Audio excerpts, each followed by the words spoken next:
Si Senator Bongo may statement yata.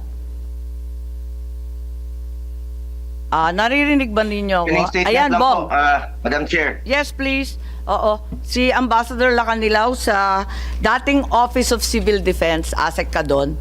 At wala, nakita ko lang yung Facebook post tungkol sa flood control. So, inaasahan ko kilala po ninyo si Mr. Lacanilaw. I'm not so familiar about him. Anyway, okay. nakikita ko po dyan. Okay. Thanks. You Baka wanted po to make a nagtrabaho statement, Senator nagtrabaho Bong? po noon. Baka po nagtrabaho siya noon sa former administration ni Pangulong Duterte. Okay, Anyway, Senator good Bong, day, you Madam wanted to Chair. make a statement? Sorry. Yes. Okay. Meron po akong opening statement. Good day, Madam Chair, distinguished colleagues, and to the resource persons present in this hearing. Mabuti naman po at nakadalo ang iilang opisyal po ng gobyerno para mabigyang linaw ang mga kaganapan sa pag-aresto at pag-surrender kay dating Pangulong Rodrigo Duterte. Pero kulang pa rin po, marami pong wala. Madam Chair, marami po tayong katanungan noong nakarang hearing na hindi nasagot dahil wala po yung mga government officials na maaaring makasagot sana sa ating mga katanungan. There are several instances that the government has repeatedly stated that the International Criminal Court has no jurisdiction in our country. Kung hindi po kinikilala ng gobyerno ang ICC, bakit nila binigyan ng pansin ang arrest warrant mula sa ICC? Yun po ang mga katanungan natin. Ginamit lang bang palusot ang Interpol? May violation ba sa Rome Statute? But we have also found out, Madam Chair, that there was no red notice from the Interpol. Kaya nakapagtaka talaga kung bakit nagmamadali ang gobyerno na isuko si dating Pangulong Duterte sa ICC. Isn't this a glaring violation of due process? Sobrang minadali.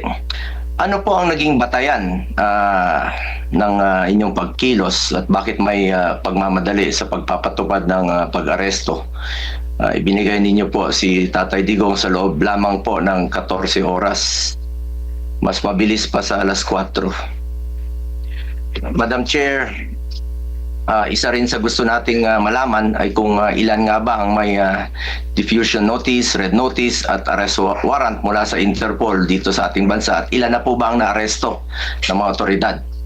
Based sa website ng Interpol, 11 Pilipino ang may red notice mula sa Interpol. Lahat ba ito nasa Pilipinas? Lahat na ba ito ay nahuhuli na o hindi pa? Kung ito ay may red notice mula sa Interpol, misto lang hindi pinansin ng mga otoridad, bakit ngayon mabilis pa sa alas 4 bigla kayong umaksyon? Sa totoo lamang po, marami pang may mga warrant, marami pang may arrest warrant na hindi ninyo naaresto hanggang ngayon. Pero pagdating kay dating Pangulong Duterte, walang isang araw ang bilis ninyong inaresto. Ang tanong ngayon, may babalik pa ba si Tatay Digong o sadya ninyo talaga siyang inilayo dito sa ating bansa? Bakit po?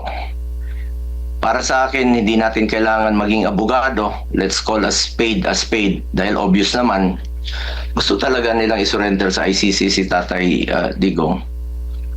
Kaya sabi ko dati, kahit mag-hearing tayo dito araw-araw, ang importante po ay mapauwi si Tatay Digong, bring him home. Dito sa sarili nating bansa, dapat harapin kung ano man ang inaakusa sa kanya. Unfortunately, Madam Chair, gusto ko talagang mag-participate araw-araw. Sama tayo dyan sa hearing. Pero hindi ko po kaya humarap sa ilang tao sa pagdinig na ito na hindi marunong rumispeto. Mga ilang taong tatakbuhan ka, hindi nagsasabi ng totoo, at hindi man lang kayang rumispeto sa isang kasamahan ninyo sa gobyerno. Mahirap na, baka mamaya talikuran at buhan na naman ako. Respeto po ang importante dito sa isa't isa. Respeto sa Pilipino.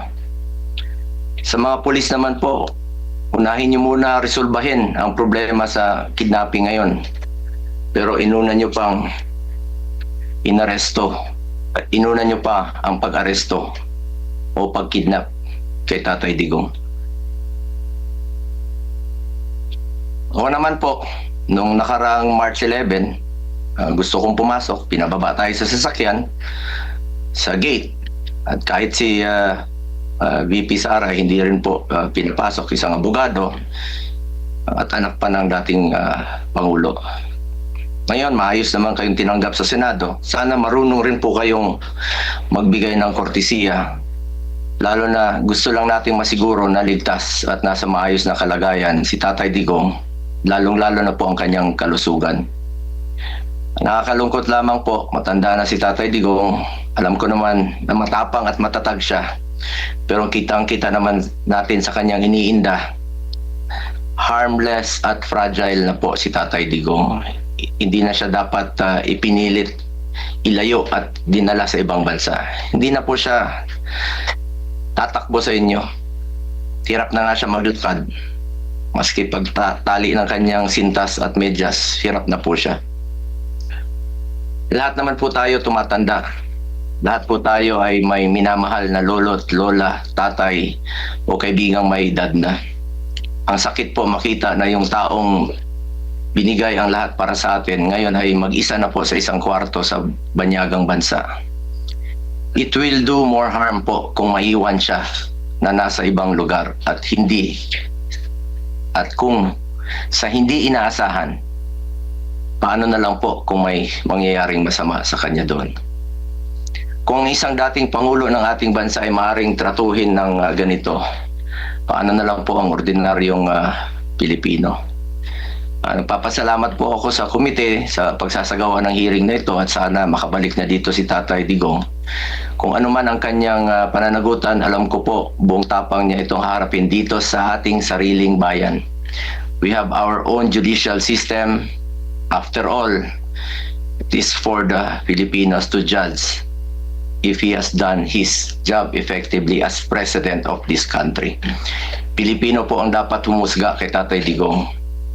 Kung nakakalakad ba ang ating mga anak sa gabi na hindi nasasaktan, di nababastos, at hindi nakikidnap. Siguraduhin natin na hindi maulit sa kahit sino man ang pag-iisang tabi ng legal na proseso. This issue is greater than any of us or any personality. What is at stake here is our sovereignty and judicial independence as a sovereign nation and the dignity of every Filipino. Ang importante dito, ano ba ang nalabag na batas at ang pinaka-importante, maibabalik pa ba si Tatay Digong? Please, bring him home. Salamat, Madam Chair. Maraming salamat at laban lang. Alamin natin ang katotohanan.